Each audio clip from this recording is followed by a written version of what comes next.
Good morning students. आज की class शुरू करते हैं। तो लास्ट वीडियो में हम यहाँ तक अपनी एक्सप्लेनेशन कंप्लीट कर चुके थे।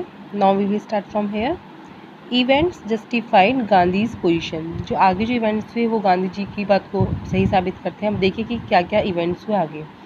With in a few years the British planters abandon their states. कुछ सालों में जो ब्रिटिश प्लांटर्स थे वो अपनी प्रॉपर्टी को छोड़ के चले गए। Which reverted to the peasants. Reverted means return, जो कि पीजेंट्स को रिटर्न कर दी गई। Indigo share cropping disappeared. और इंडिगो का जो शेयर क्रॉपिंग थी, कल्टीवेशन थी, वो सब खत्म हो गई थी। Gandhi never contented himself with large political और इकोनॉमिक सॉल्यूशन। गांधी जी ने कभी भी लार्ज यानी बड़े पैमाने पर एक इकोनॉमिक सॉल्यूशन को इस पे विश्वास वो नहीं करते थे। यानी कि वो कभी भी किसी चीज़ को बड़े पैमाने पे नहीं सोचते थे कि ऐसा किया जाए तो मतलब देश के लिए कैसा होगा। बड़े पैमाने पे कभी नहीं सोचते थे। He saw the cultural and social backwardness in the Champaran village. उन्होंने देखा कि चंपारण विलेज में सोशल यानी कि सामाजिक पिछड़ापन है और सांस्कृतिक पिछड़ापन है। तो उन्होंने जब ये देखा तो उन्होंने and wanted to do something about it immediate. और उन्होंने तुरंत चाहा कि इसके लिए वो कुछ करें। He appeal for teachers Mahadev Desai and Narhari Pareek.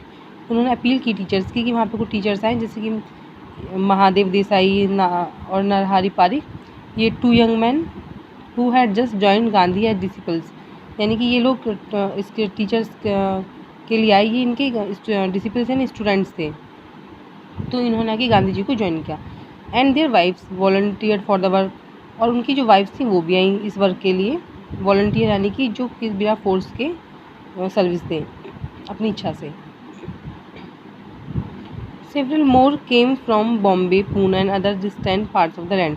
और भी बहुत जगह से कई लोग आए, बॉम्बे से, पूना से और अदर स्टेट से, पार्ट से। Devdas Gandhi ji's youngest son arrive from the ashram and so did Mrs Gandhi. और जो गांधी जी के जो सबसे छोटे बेटे थे देवदास, वो भी वहाँ पे आश्रम से आए थे यहाँ पे इसमें चंपारण में टीचिंग के लिए। और उनकी ये मिसिस भी आई थी। कौन थी? Kasturba by. Primary schools were open in 6 village. जो 6 विलेज में प्राइमरी स्कूल्स खोले गए। कस्तूरबा बाई टॉट द आश्रम rules on person cleanliness and community sanitation. Kasturba by ने आश्रम के रूल्स सिखाए वहाँ पे कि कैसे हमें अपनी पर्सनल सफाई रखनी है और कैसे कम्युनिटी की सफाई हमें रखनी है। हेल्थ कंडीशंस पर मिजरेबल। और उस समय चंपारण में जो हेल्थ कंडीशंस थी वो भी मतलब अच्छी नहीं थी, दयनीय थी वो। Gandhi got a doctor to volunteer his service for 6 months. तो गांधी जी ने डॉक्टर्स को बुलवाया वहाँ पे 6 मंथ के लिए एज ए वॉलंटियर सर्विस जिसने दी। 3 मेडिसिन्स वर अवेलेबल। 3 मेडिसिन्स अवेलेबल थी। कौन कौन सी? अब देखिए, castor oil, quinine and sulphur ointment. Anybody who showed a coated tongue was given a dose of castor. किसी को यदि ये प्रॉब्लम थी कि उसकी जीभ पर जैसे परत जम जाती है तो उसको कैस्टर ऑयल दिया जाता था। Anybody with malaria fever. और किसी को यदि मलेरिया फीवर होता था तो उसको क्विनिन प्लस और कैस्टर ऑयल दिया जाता था। Anybody with skin eruptions received ointment plus castor oil. और यदि किसी को स्किन प्रॉब्लम थी, स्किन डिसीज थी, तो उसको ऑइंटमेंट मलहम और या प्लस कैस्टर ऑयल दिया जाता था। Gandhi notice the filthy state of women's cloth. Gandhi ji ने ये भी नोटिस किया कि वहाँ पे जो वुमेंस के जो क्लोथ थे वो भी गंदे थे। He asked Kasturba Bai to talk to them about it. तो उन्होंने कस्तूरबा बाई से कहा कि आप उनसे बातें करिए। One women took Kasturba Bai into her hut and said, look there is no box or cupboard here for clothes. एक वुमेन उनको अपने कस्तूरबा बाई को अपने हट में ले गई, झोपड़ी में ले गई और कहा, देखो यहाँ पे कोई बॉक्स या कोई कवर्ड नहीं है, अलमीरा नहीं है कि जहाँ पे हम अपने क्लोथ्स कपड़े रख सकें। The sari I am wearing is the only one I have. जो साड़ी जो मैंने केवल पहने की, मेरे पास केवल ये एक ही साड़ी है। During his long stay in Champaran. Champaran में लॉन्ग स्टे के दौरान Gandhi kept a long distance watch on the आश्रम। गांधी जी वहाँ से भी अपने आश्रम पे निगाह रखे हुए थे। ही सेंड रेगुलर इंस्ट्रक्शन। वो रोज इंस्ट्रक्शन देते थे बाई मेल मैसेज के through. And ask for financial accounts. और वहाँ से अपना जो फाइनेंशियल लेखा जोखा था उसको वो मंगवाते थे। उसके बारे में पूछते थे वो।